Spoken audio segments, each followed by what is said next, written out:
খুব বেশি বিপদে আছেন, দেয়ালে পিঠ থেকে গেছে, পৃথিবীতে কোনো মানুষের কাছ থেকে সহায়তা পাওয়ার আশা ছেড়ে দিয়েছেন, অসুবিধা নাই।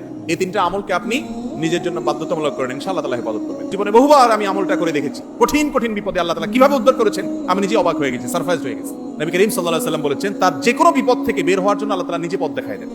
এমন ভাবে পথ দেখাবেন সে কল্পনাও করবেন। বহুবার আমল করে দেখেছি আমি, হাতে হাতে পেয়েছি আলহামদুলিল্লাহ। কোনো বিপদে পড়লে দোয়া ইউনুস খতম করে দোয়া করা যাবে কিনা? দোয়া ইউনুস এটা যে কোনো বিপদে পড়াটা হাদিস এবং কোরআন উভয়টি দ্বারা প্রমাণিত। কোরআনে কারীমে আল্লাহ রাব্বুল আলামিন বলেছেন, ওয়া কাযালিকা নুনজিল মুমিনিন।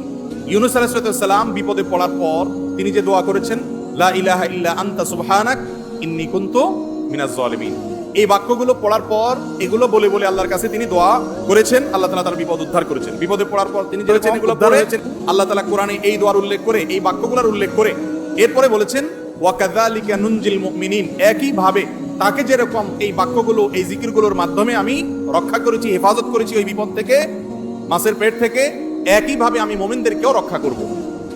নবী করিম সাল্লাল্লাহু আলাইহি সাল্লাম বলেছেন যে ইউনুস ইবনে মাত্তা তিনি যে এই বাক্যগুলো দিয়ে আল্লাহর কাছে বিপদ থেকে উদ্ধারের পথ খুঁজে পেয়েছেন, সেগুলো তোমরা পড়বে তোমাদের বিপদে আপদে। এজন্য বিপদ আপদ, বিশেষ করে কঠিন বিপদে আপনি যদি পড়ে যান তাহলে মুক্তি লাভের জন্য দোয়া ইউনুস বেশি বেশি পড়বেন।